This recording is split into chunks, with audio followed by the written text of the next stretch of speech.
Salut à tous, ici Reg. Aujourd'hui, j'ai envie de réagir à la liste des meilleurs films de super-héros de tous les temps. Un magazine réputé a sorti une liste de 25 films de super-héros à voir, d'après eux les meilleurs all-time. Vous avez aimé la vidéo réaction que j'ai faite à la liste des meilleurs films du siècle. Là, on va faire la même chose avec les meilleurs films de super-héros, mais de toute époque. Ils ont choisi 25 films de super-héros, et moi aussi, à la fin de cette vidéo, je vous donnerai ma liste des 25, plus ou moins, sans classement cette fois-ci. Mais on va commencer avec leur liste. Avant de commencer cette vidéo, j'aimerais remercier le partenaire officiel de celle-ci, CyberGhostVPN et ses 38 millions d'utilisateurs et presque 5 sur 5 sur Trustpilot. Vous les connaissez, c'est un service utile que j'utilise tous les jours et le meilleur moyen de soutenir la chaîne. Je vous mettrai dans la description et quand épinglé des sites internet qui vous disent dans quel pays se situe le film que vous voulez regarder. Ensuite, vous changez de pays. Canada, États-Unis, Royaume-Uni, Belgique, Suisse, Italie pour avoir la VSTFR et même la VF dans certains cas. Quelques exemples sur Netflix, vous allez avoir Je suis toujours là, Paddington au Pérou, La chambre d'à côté. Sur Disney+, vous avez déjà Blanche-Neige, Captain America, Brave New World ou The Amateur. Sur HBO Max, qu'il faut utiliser depuis l'application HBO Max directement. Et si vous avez un compte Canal, il suffit de vous connecter sur HBO avec votre compte Canal. Vous allez avoir Destination Final Bloodlines, Sinners, Minecraft ou encore Death of a Unicorn. Pour les gros consommateurs de YouTube, je vous conseille d'avoir YouTube Premium pour moins cher. Vous changez de pays comme la Roumanie, la Bulgarie. Je vous conseille un pays de l'Union Européenne parce que ce sera plus simple de le faire. Et vous allez l'avoir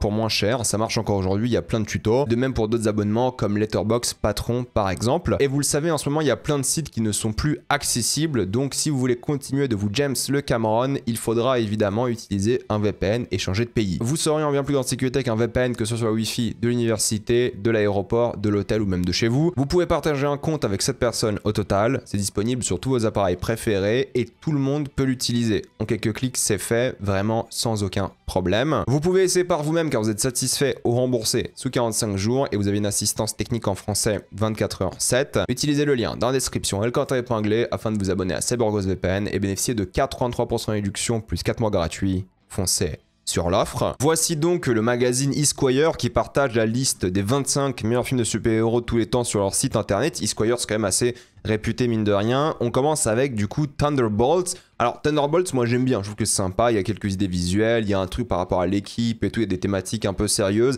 Maintenant 25e position, c'est généreux. Peut-être top 50, à la limite Thunderbolts, et encore je suis même pas sûr. Pour moi il est peut-être même pas top 10, ou peut-être même pas top 15 MCU, à revérifier, hein, mais oui, c'est sympathique, c'est bien, mais c'est vraiment un placement très généreux pour ce genre de liste. Pour moi, il serait pas du tout dedans normalement. Peut-être c'est un peu la culture de l'instant ou peut-être la personne qui a fait cette liste est vraiment fan parce que les thématiques lui ont plu ou des choses comme ça.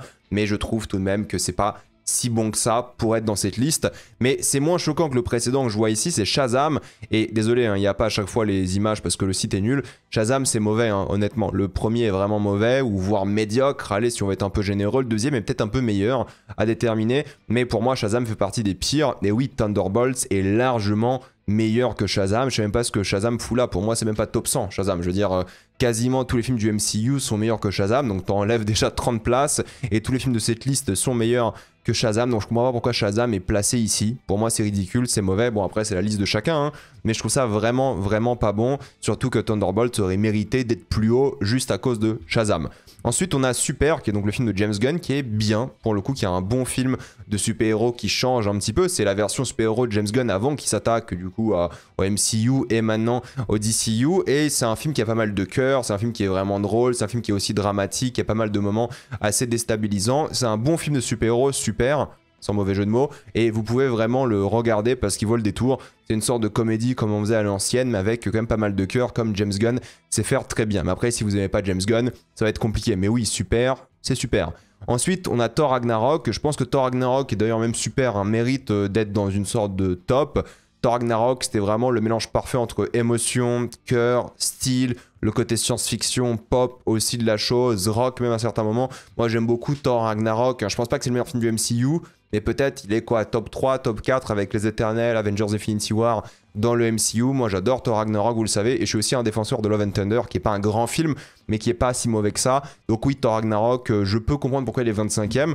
Je trouve ça un peu généreux, toujours 25e. Je veux dire, pour moi, il n'y a que peut-être Super de cette liste qui devrait être dans le top 25 pour l'instant, parce que c'est une proposition un peu différente et tout.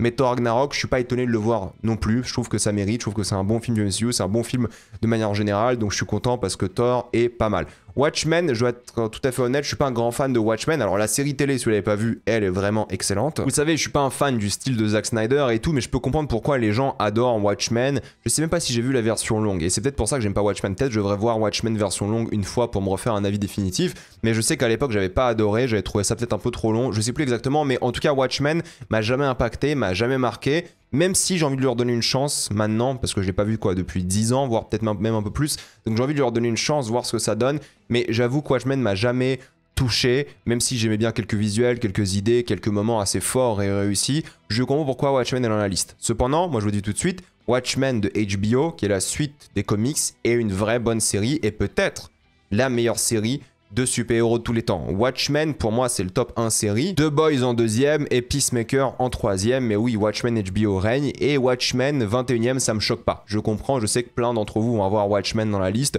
C'est pas mon cas, mais il faudrait que je le revoie et peut-être j'en referai une critique, mais je suis pas choqué, étonné, je dis pas que c'est un drame, c'est du vol, je comprends. Ensuite, on a Superman 2 que je trouve vraiment bien pour le coup. Alors encore une fois, je sais pas si j'ai vu la bonne version, est-ce que j'ai la Donner Cut ou la version originale, mais je trouve ça sympa, je trouve ça bien, je comprends pourquoi les gens aiment beaucoup ce film, surtout que Richard Donner, c'est un bon réalisateur, il a toujours fait du bon travail, je serais pas du tout surpris de voir Superman après dans la liste parce que le 1 est iconique, culte. Oui, Superman 2 c'est bien, ça fait partie de ces films qui ont peut-être un peu mal vieilli aujourd'hui, mais qui ont encore du cœur, qui ont du vrai drame, qui n'ont pas oublié que c'est des films de personnages avant tout, qui sont des vraies réussites. Superman 2, c'est bien. Donc je comprends totalement pourquoi il est dans cette liste et il mérite d'y être. D'après moi, c'est une vraie réussite, mais il faut que je vérifie quelle version j'ai vue. Je sais pas si j'ai vu la Donner Cut ou la version originale. Vu que la Donner Cut est sortie en 2006, j'ai peut-être vu celle-ci au final, mais je suis pas sûr. Mais en tout cas, de mes souvenirs, c'est quand même bien et ça mérite d'être là. Avengers Endgame, 19ème. Oui, Avengers Endgame, je trouve que c'est un bon film qui se fait un peu détruire sur internet sans raison. Alors oui, il est un peu facile et tout, mais en fait le film marche bien parce que c'est la culmination de 10 ans de MCU. Et oui, si on enlève le délire culmination du MCU, le film est pas si bon que ça. Au final, Infinity War, par contre, si vous enlevez la culmination du MCU, ça reste un bon film parce que le personnage de Thanos est bien traité, c'est lui le personnage principal, ça marche vraiment bien. Là où Avengers Endgame, c'est vrai que si on enlève la culmination, le fanservice et tout, c'est un peu moins bien. Mais le film est fait en tant que culmination. Le film est fait comme series finale presque, ou season finale d'une grande série de films. Donc, en vrai, le film est fait comme ça. Et je trouve qu'il y a de vraies réussites dedans aussi. Il y a des moments qui sont vraiment cool. Il y a des problèmes en termes de photos et tout, et de scénario, de personnages. Mais fatalement, c'est un bon film. Je l'aurais pas mis top 25 d'après moi, peut-être top 50. Mais je comprends pourquoi les gens aiment beaucoup. Parce que émotionnellement, c'était une conclusion qui a fait plaisir à énormément de monde. Et les gens étaient vraiment scotchés devant. Et je comprends. Moi aussi, j'ai bien aimé le film. Je trouve que c'est un bon film, hein, mine de rien. Mais fatalement, pas top 25. Et je pense qu'il y a de meilleurs films de la MCU. Gardiens de la Galaxie 2, je trouve que c'est pas un très bon film non plus, c'est peut-être le moins bon film de James Gunn, honnêtement. Je trouve qu'il en faisait un peu trop des caisses pour le coup. Je sais que c'est James Gunn et tout, mais là il s'est un peu perdu émotionnellement, dans les visuels, dans la comédie. Je trouve qu'il en a trop fait et ça a un peu dénoté complètement, surtout quand tu vois le 1 qui est mieux équilibré, le 3 qui est encore mieux équilibré, et tu vois que James Gunn il s'améliore au fur et à mesure de ses films, ce qui est une très bonne chose.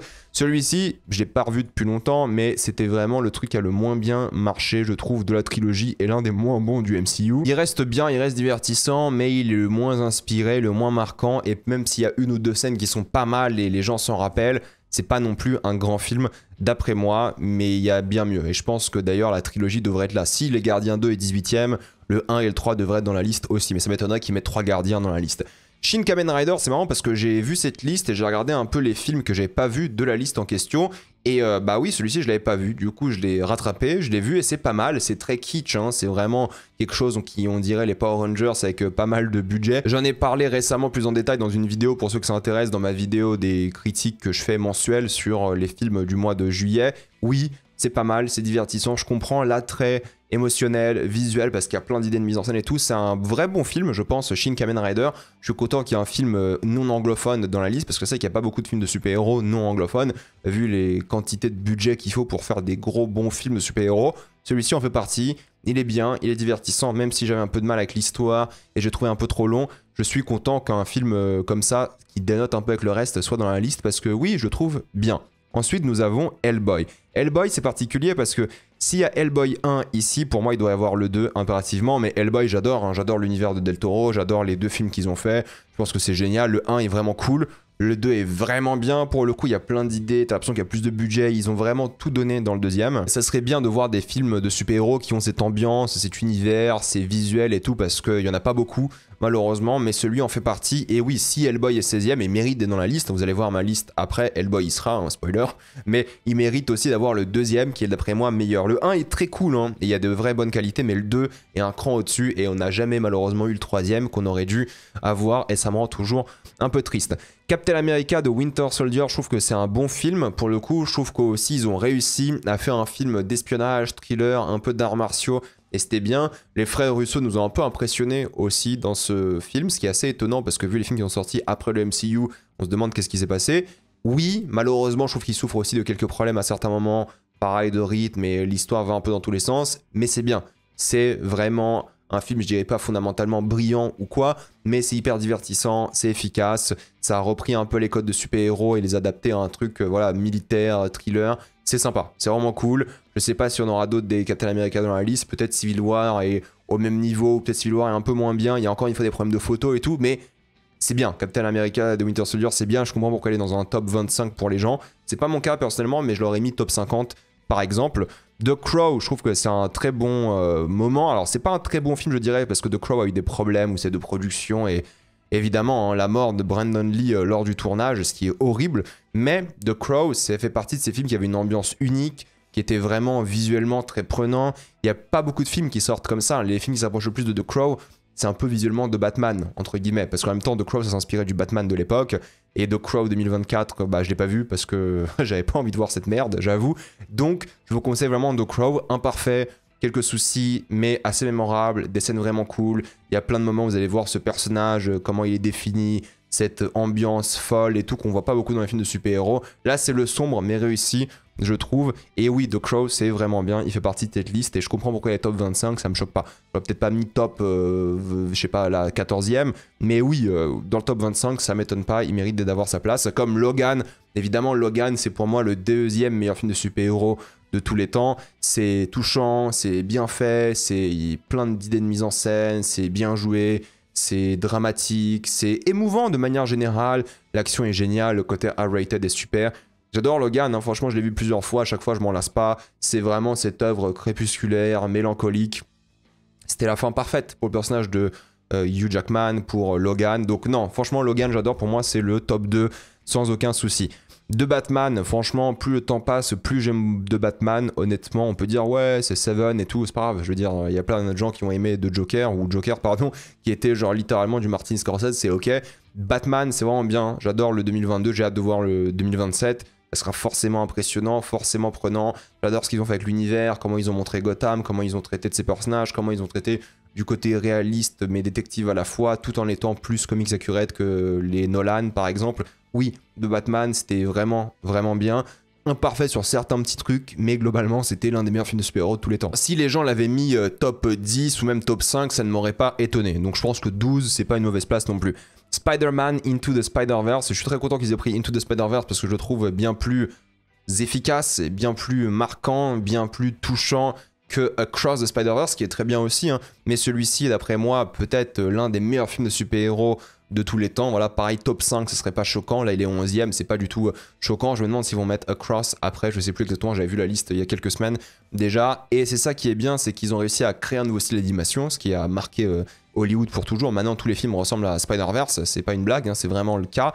Ils ont réussi à avoir une histoire touchante avec un Miles Morales qui ressortait un peu pour la première fois à Hollywood, qui cartonnait. C'est l'un des meilleurs films d'animation all-time d'après moi. J'ai très hâte de voir la conclusion évidemment, mais oui, ils ont clairement réussi. C'était le Spider-Man qu'on voulait de A à Z, et c'est peut-être même le meilleur film Spider-Man sans trop de difficultés. Batman de Tim Burton de 89, moi je trouve bien ce projet, moins marquant que certains autres films, mais oui, l'ambiance, les visuels, Gotham, l'acting, Jack Nicholson en Joker, quelle idée de fou quand même d'avoir Jack Nicholson en Joker, on ne réfléchit pas assez à quel point c'était dingue de faire ça à l'époque, c'est vraiment un bon film. Je préfère, je pense, Batman Returns avec le temps, mais fatalement, oui, Batman, ça a changé le monde des super-héros pour toujours à cause de son esthétique, ça a même changé, je dirais, Hollywood pour toujours, parce qu'après les années 89, du coup, 90, il y avait beaucoup de films qui étaient dans des villes vraiment sombres, on dirait Gotham à chaque fois dans les films américains, donc je pense que ça a beaucoup impacté le monde de manière générale. Oui, Batman, c'est vraiment une réussite, même si je pense encore une fois que le 2, d'après moi, est plus intéressant. Mais là où je suis d'accord, c'est que X-Men 2, qui est 9ème, qui mérite sa place ici, Et oui, le meilleur film X-Men hors Logan, c'est bien, c'est thématiquement approprié, ça va dans tous les sens de manière vraiment réussie. Il y a plein de personnages, c'est une histoire touchante, c'est dramatique aussi, il y a plein de scènes qui sont vraiment bien. C'était une super suite au premier X-Men qui était imparfait. Le deuxième était génial, malheureusement le troisième existe. Mais X-Men 2, j'aime beaucoup, je suis un fan. Donc pour moi, c'est tout à fait légitime d'être dans le top 10. Incassable, je suis moins un fan à titre personnel, mais j'y comprends les qualités d'un point de vue objectif. C'est génial, l'ambiance est pesante, c'est différent, c'est peut-être même pas un film de super-héros, entre guillemets, même si en réalité ça l'est, hein, si on se base sur autre chose que des comics, parce que c'est une histoire originale, mais c'est justement ça, le côté à la fois très très terre-à-terre, réaliste, où t'as pas l'impression que c'est un film de super-héros, mais plus t'avances, plus ça tombe dans les choses qui sont du super-héroïque, c'est vraiment prenant, c'est bien joué, Samuel L. Jackson, Bruce Willis, Shyamalan, il y a plein d'idées de mise en scène. Incassable, limite, si on le met dans la liste, parce que pour moi, il devrait plus ou moins être dans la liste, c'est top. Franchement, c'est top. Déçu par Glass, évidemment, qui était beaucoup moins bien, même si Split était une vraie réussite. Mais ouais, si on met Incassable dans la liste, est-ce qu'on met Split aussi ou pas? Bon, voilà, c'est tout un débat, mais dans les deux cas, Split et Incassable, c'est vraiment bien, et Incassable mérite d'être là. Wonder Woman, le 2017, donc le premier film Wonder Woman, pour moi c'est un super film de super-héros jusqu'au dernier tiers, où le dernier tiers c'est le n'importe quoi, c'est les effets spéciaux, c'est ridicule, c'est moche, t'as un truc hyper solide au début, genre les deux tiers, entre l'histoire d'amour, le délire Première Guerre mondiale, et tout ce qui est fait autour qui est réussi, qui est touchant, qui est vraiment bien iconisé, et t'as un thème musical qui est top et tout, bref, c'est Wonder Woman qui est vraiment au sommet. Et le dernier tiers, c'est le typique effets spéciaux dégueulasses, tout ce qui est moche en termes de super-héros, tout ce qu'on fait de moins bien et tout. Ça m'a saoulé, honnêtement, à la fin. C'est pour ça que je peux pas le mettre dans le top 25 ni dans le top 50 à cause de cette fin. Mais les deux tiers étaient vraiment géniaux et c'était un kiff, mais malheureusement, ça n'a pas suivi. On arrive dans le top 6 avec Black Panther. Black Panther, c'est bien. Honnêtement, c'est un bon film, mais vous abusez. Vous abusez de ouf. Il est sur-hypé à mort. Il a les mêmes problèmes classiques du MCU, avec quelque chose qui sont bien, le côté un peu James Bond, espionnage international et tout. Mais pareil, le dernier acte, c'est tout ce qu'on n'aime pas dans les films de super-héros. Oui, il y a un bon méchant. Oui, il y a plein d'idées et tout, pas mal, parce que Ryan Coogler est un bon réal. Mais fatalement, il y a un moment top 25, c'est même un peu abusé. Pour moi, c'est même pas top 25, je sais même pas si c'est top 10 MCU. Alors oui, c'était un phénomène à l'époque, oui, il a marqué beaucoup de personnes et tout, mais... quand même, revoyez-le, je pense pas que c'est aussi bien que ça. Enfin, c'est pas que je pense pas, je sais que c'est pas aussi bien que ça. Il y a tellement de films de super-héros qui sont meilleurs, même au sein du MCU. Il a été survendu pour plein de raisons différentes. Oui, il est bien. La suite est nulle, d'ailleurs, très très mauvaise. Celui-ci est cool, mais top 6. À chaque fois, je le vois dans des top 10, top 1, top 3. Oh, redescendez, calmez-vous, c'est pas du tout le cas. Et là où Les Indestructibles, le premier du nom, bah oui, c'est le meilleur film 4 fantastique de tous les temps. C'est intelligent, c'est touchant, il y a plein d'idées de mise en scène, l'animation est top pour l'époque, c'était vraiment bien. La suite a déçu malheureusement, même s'il n'était pas mauvaise, encore une fois. Mais il y a un moment, c'est typiquement ça qu'on devrait voir dans un film de super-héros. Une famille soudée, quelque chose de positif, des problèmes, un rite initiatique et tout, c'est vraiment réussi. Maintenant, la suite a déçu, mais c'est pas grave, encore une fois, parce que le premier est oui dans le top 5, je trouve pas ça choquant, déstabilisant, je trouve ça normal. The Avengers, premier du nom, je pense que The Avengers, premier du nom, est bien. Encore une fois, je pense qu'Infinity War est meilleur. Je pense que ce que les gens aiment bien, c'est voilà, l'époque, à quoi ça ressemblait, le début des Avengers, première fois qu'on voit un projet comme ça en réalité, les unions de tous les films et tout, c'est sympa. C'est cool, c'est bien, je pense que c'est un bon film, mine de rien. Je pense que Joss Whedon, il a fait un beau travail dans les dialogues et tout, ça faisait penser beaucoup à Firefly, Serenity évidemment. Mais fatalement, je pense pas qu'il survit beaucoup face à des films de super-héros, surtout quand Infinity War et ce film-là en meilleur et sous stéroïdes. Mais oui, c'est bien, je veux dire, c'est un bon film, je comprends pourquoi elle est dans la liste, ça a marqué beaucoup de personnes à l'époque, pourquoi pas.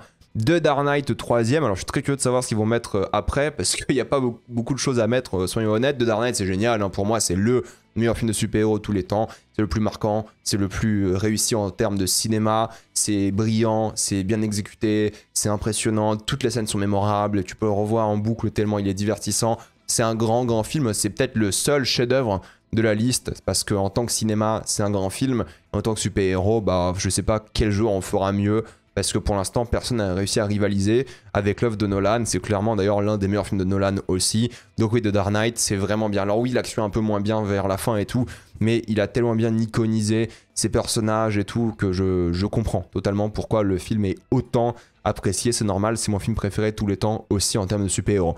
Spider-Man 2 dans le top 2, je comprends. Honnêtement, Spider-Man 2, c'est génial aussi. Ça se rapproche du chef-d'œuvre aussi pour moi. C'est hyper touchant aussi. Des scènes d'action dantesques. Sam Raimi, il était en God mode durant ce film. Il y a tellement d'idées, il a fait tellement de choses géniales. Oui, Spider-Man 2, pareil, tu peux le revoir en boucle constamment. C'est réussi. Le côté Peter Parker, le côté Spider-Man, l'antagoniste, tout est bien, quoi. Tout est vraiment bien. Tout est maîtrisé. C'est un super film, il n'y a rien à dire. Et le premier, c'est Superman. J'aurais pas mis premier, je trouve qu'il a un peu mal vieilli, et je trouve que même si oui, il y a plein de choses qui sont bien, et c'est un bon film, et c'est touchant, et il y a de l'action, et oui, à l'époque, ça avait vraiment changé le game, hein. Je veux dire, c'est le premier gros film de super-héros de tous les temps, hein, pour le coup. Je comprends que l'original soit dans cette liste. Écoutez, c'est pas choquant. Je l'aurais pas mis là, personnellement, mais c'est pas choquant de le voir dans une liste du type, parce que c'est l'OG, c'est le classique, et sans lui, il y a rien, en réalité. Sans lui, puis Batman après, il y a rien. Donc oui, je comprends, je l'aurais pas mis dans la liste, forcément à cet emplacement-là, mais je l'aurais mis dans les top 25, ça c'est sûr. Et maintenant, je vais vous donner ma liste à moi. Je précise encore une fois que ce n'est pas un classement que je fais ici, mais juste 25 films comme ça de super-héros. Et j'ai commencé avec 3 films de super-héros que je trouve objectivement bons, mais qui font pas partie de mes films préférés à moi, mais qui mériteraient dans la liste. Voilà, on peut mettre The Crow dans le top 25, top 30. Je pense que The Crow le mérite pour plein de qualités que j'ai citées auparavant. Les Indestructibles aussi, en réalité, même si moi ça me touche pas vraiment personnellement. De même pour Incassable, c'est pas des films avec lesquels j'ai beaucoup d'attachement émotionnel, mais objectivement, je les trouve bien. Par contre, j'ai envie de parler maintenant de Spider-Man et plus précisément de Spider. Bon, je rigole en disant ça, mais si vous n'avez pas vu Spider de Cronenberg, ça m'a beaucoup fait rire parce qu'à l'époque, quand j'étais jeune, je pensais que c'était un film Spider-Man et j'ai vu ça beaucoup trop jeune. Donc non, c'est pas un film Spider-Man, c'est même pas un film de super-héros, c'est un film de thriller et tout qui est pas mal. Je l'ai pas revu depuis longtemps, mais j'avais beaucoup aimé à l'époque. Mais oui, sinon, on a The Spider-Verse évidemment, Into qui mérite dans cette liste. Top 25, c'est sûr. On peut même mettre Across si vous voulez. C'est 2 films d'animation qui ont changé le game. Pour moi, ça mérite d'être là. Spider-Man 2 et le 1, même je dirais, méritent d'être dans la liste. Il n'y a aucun problème. C'est parmi les classiques. C'est peut-être le top 3 avec The Dark Knight et Logan pour moi, honnêtement. Et si on parle de Sam Raimi, j'aimerais aussi conseiller un autre film de lui qui mérite, je pense, d'être dans la liste. Peut-être pas top 25, mais allez, top 30 peut-être, ou peut-être top 35, je n'en sais rien. Mais Darkman de Sam Raimi, si vous ne l'avez pas vu, il est très intéressant. Imparfait aussi, mais peut-être un peu sous-coté. Il mérite qu'on en parle un peu plus parce que c'est un film assez marquant de sa filmographie, je trouve. Il a plein d'idées visuelles et tout, c'est différent, évidemment, c'est plus horrifique, je dirais, mais c'est bien. Et si vous n'avez pas vu Darkman, regardez Darkman de Sam Raimi. Et si on parle de films un peu sous-cotés, il y en a 2 que j'ai envie de conseiller. Bon, Rocketeer, c'est peut-être un peu kitsch et ça a peut-être un peu mal vieilli, mais c'est pas mal, il y a une esthétique, il y a un truc. En vrai, c'est pas parfait, mais c'est un peu sous-coté, entre guillemets, je trouve, et ça mérite d'être un peu plus vu, parce que oui, c'est un bon moment, c'est un bon film de super-héros. Voilà, ça vaut le détour, d'après moi. Chronicle est plus connu, mais on en parle un peu moins. C'est très sympathique aussi, juste pour la manière de filmer, le côté vraiment caméra à la main, comme on faisait à l'époque pour les films d'horreur, mais là au genre du super-héros. Ça marche plutôt bien et c'est sympathique, donc je peux le conseiller aussi. Si on parle d'un homme qui a eu un impact assez colossal sur les films de super-héros, il faut parler de James Gunn avec peut-être son meilleur film tout court, de Suicide Squad. Pour moi, c'est sa plus grande réussite, honnêtement. Plus je le revois, plus je le trouve génial, le nombre de détails, d'idées, la manière dont il arrive à iconiser, la manière dont il arrive à faire que les personnages sont tous touchants, les dialogues sont géniaux, ça parle de thématiques sérieuses et tout. Non, de Suicide Squad, c'est vraiment bien. Pour le coup, ça mérite d'être vu et revu. Si vous avez aimé la première fois, revoyez-le parce que croyez-moi, il est vraiment excellent. Alors j'aurais pu citer les Gardiens de la Galaxie, oui, le 1 est très bien, le 3 est très bien. Super mérité dans la liste aussi, d'après moi, c'est top. Mais si pour moi il y a un film de super-héros qui est meilleur que les Gardiens, je pense aujourd'hui que Superman est meilleur que les Gardiens. J'ai hâte de le revoir en Blu-ray. J'ai aussi beaucoup aimé les Gardiens, hein, ne me méprenez pas, mais Superman mérite dans la liste aujourd'hui, je pense. Il fait partie de ces films qui vont rester aussi dans l'histoire du monde des super-héros.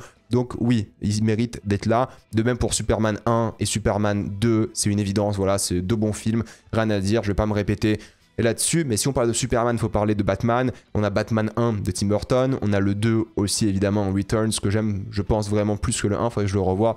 Ça fait longtemps. On a 2 Batman qui méritent d'être là, c'est une évidence. On a Batman Mask of Phantasm qui mérite aussi d'être là. Je crois que ça dure 1h20, voire même moins que ça. Et c'est excellent. Si vous aimez la série animée Batman de l'époque, regardez ce film. C'est une claque, c'est génial, c'est touchant. C'est moins pour les enfants que ce que vous pensez. Mask of Phantasm, c'est vraiment, vraiment très très bien. Et évidemment, le meilleur film de super-héros de tous les temps, c'est The Dark Knight. C'est une évidence. Le deuxième, c'est Logan, comme je vous l'ai dit. X-Men 2 aussi dans la liste. Le seul du MCU qui est vraiment pour moi dans le top 25, c'est Infinity War, parce qu'ils ont traité le personnage de Thanos tellement bien, et sans même parler du délire du MCU des films avant, ce film marche bien indépendamment. Je veux dire, il est tellement solide sur ses appuis, il est tellement intéressant de voir le film du point de vue de Thanos et tout, et ça en fait un vrai protagoniste dans l'œuvre, alors que c'est l'antagoniste. Juste pour ça, c'est vraiment bien. Et si on parle de films du MCU, on a plein que je pourrais citer, Thor, Gardien 3, Les Éternels, que j'aime beaucoup. Mais je vais parler d'un film du MCU qui n'est pas encore sorti, c'est Blade, avec Blade 2 qui mérite clairement d'être dans la liste. Guillermo del Toro à la réalisation. Ne l'oubliez pas, celui-ci, il est vraiment bien, il mérite le top 25. Et si on parle de Del Toro, il y a Hellboy 1 et Hellboy 2, comme je l'ai dit tout à l'heure, qui méritent d'être là. Donc dites-moi si j'en ai oublié, dites-moi quel film vous mettez dans votre top 25 des meilleurs films de super-héros, j'ai envie d'avoir votre liste, et dites-moi aussi les films que vous considérez comme sous-cotés dans le genre du super-héros. Si vous avez des films non anglophones, ce serait pas mal, qui sont vraiment bien. J'ai regardé un peu ce que j'ai vu en termes de super-héros non anglophones, il n'y a rien que j'ai vraiment aimé pour un top 25, mais dites-moi ça quand même dans les commentaires. Avant de quitter cette vidéo, pensez à utiliser le lien dans la description et le commentaire épinglé afin de débloquer toutes les plateformes de streaming en toute accessibilité, sécurité avec beaucoup plus d'œuvres. Tout ça pour 2,03€ plus 4 mois gratuits. Foncez sur l'offre. Pensez à vous abonner à la chaîne pour voir les prochaines vidéos. Mettez un j'aime, ça aide beaucoup la chaîne. Suivez-moi sur tous mes réseaux, que ce soit Spotify, TikTok, Twitch ou Instagram. Et moi je vous dis à la prochaine fois. Salut à tous.